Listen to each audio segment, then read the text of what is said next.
I'll engage Emmanuel Bombande. He is a senior UN mediation advisor. He's a native of Bawku. He's well versed when it comes to issues of security and in that area. But first off, let's understand what the situation is on the ground from our local reporter, Atongo Kasim. Atongo, thank you very much for joining us. Good afternoon to you. Well, it's still morning. Good morning to you. Hi, Atongo.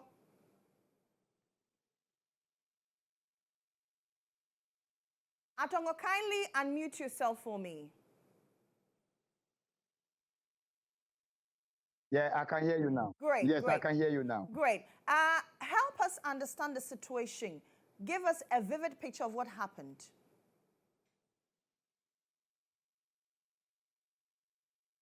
Okay, unfortunately, I lost him. But let's engage Emmanuel Bombande. He is a senior UN mediation advisor.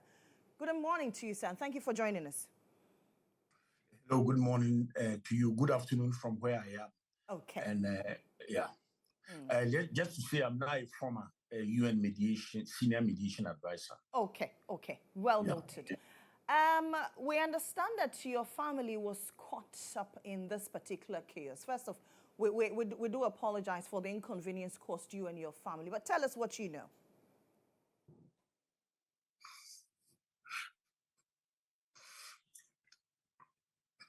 It's very difficult. How can the armed forces of Ghana be so cruel, so wicked to the very civilians that the state has deployed them to protect?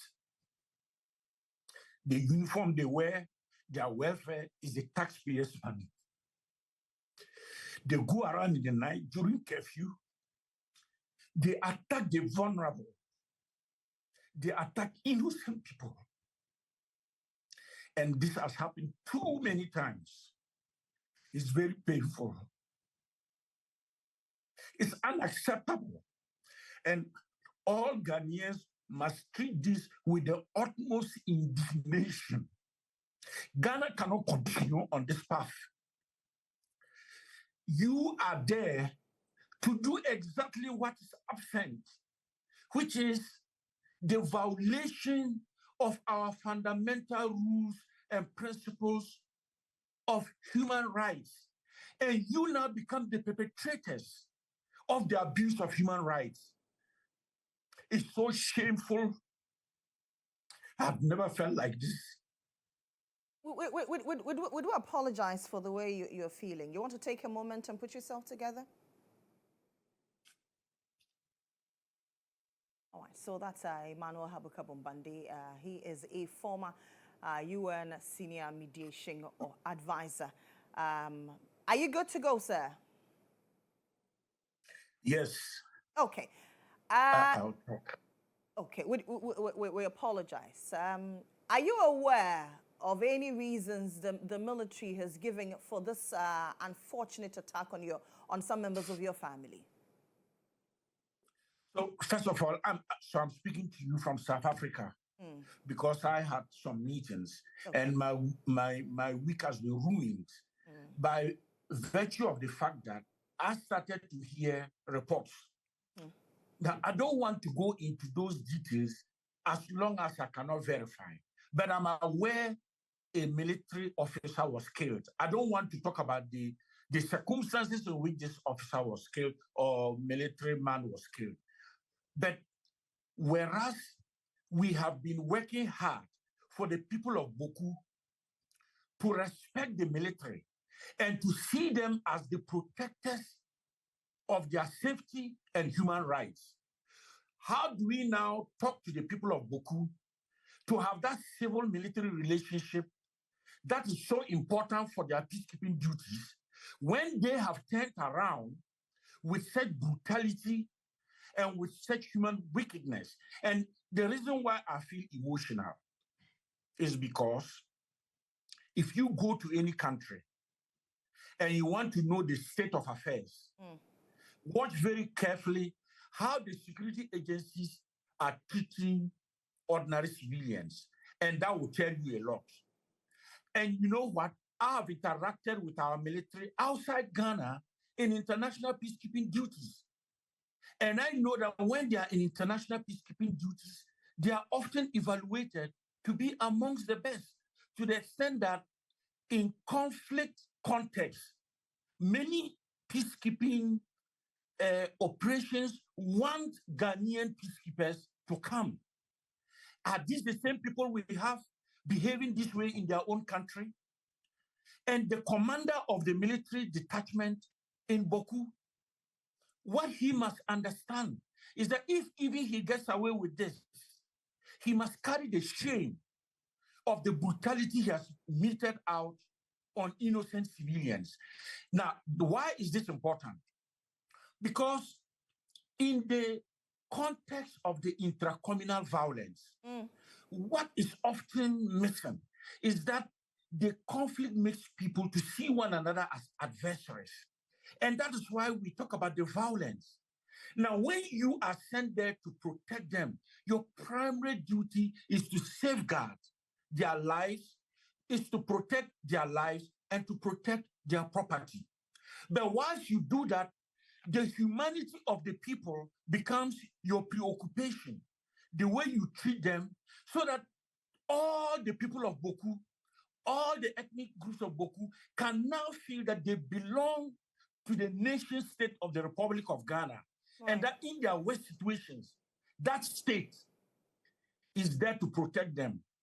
When you now become the violator, the perpetrator of this uncivil, this unacceptable behavior of women, of young people brutalized, you have lost all respect and you do not even deserve to wear the military uniform that the taxpayer has put on your back and out of which you earn a sustainable livelihood. From your account and on account from residents, it appears there's a rising mistrust in the military. How do we rebuild this? Because of the trend. This incident, my good sister, that you are interacting with me, it's not the first. Right. Our members of parliament have condemned, whilst I'm here, I've been monitoring. Our members of parliament have condemned this in parliament and outside parliament.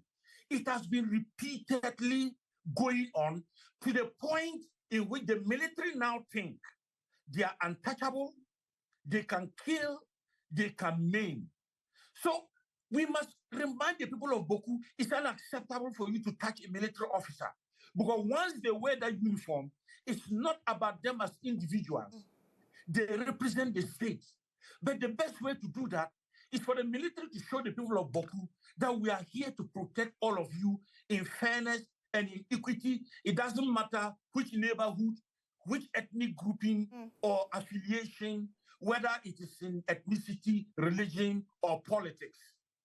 But they, the contingent of the Ghana Armed Forces in Bawku, have become the worst example of how any military can operate on the ground in protecting civilians.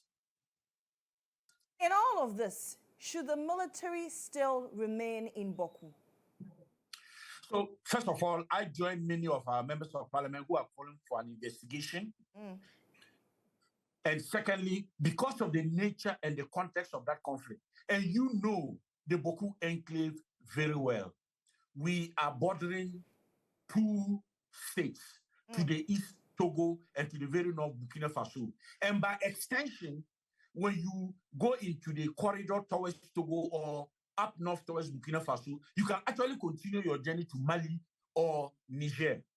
So it's not just about what is happening in Bawku, but our vulnerability in the context of extremism, violent extremism that is tearing our communities apart. And that is why not only is an investigation very important, but I would advocate that this entire contingency be moved out of Bawku and replaced by another military who would be properly briefed by the professionals. And I want to be careful because many of our militaries, we salute them for what they have done.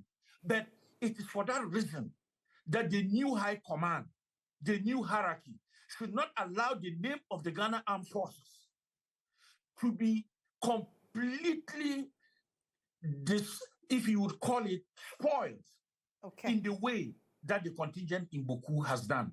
Okay. Thank you very much for engaging us.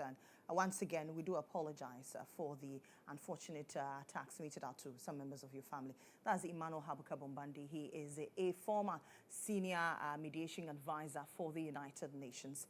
Still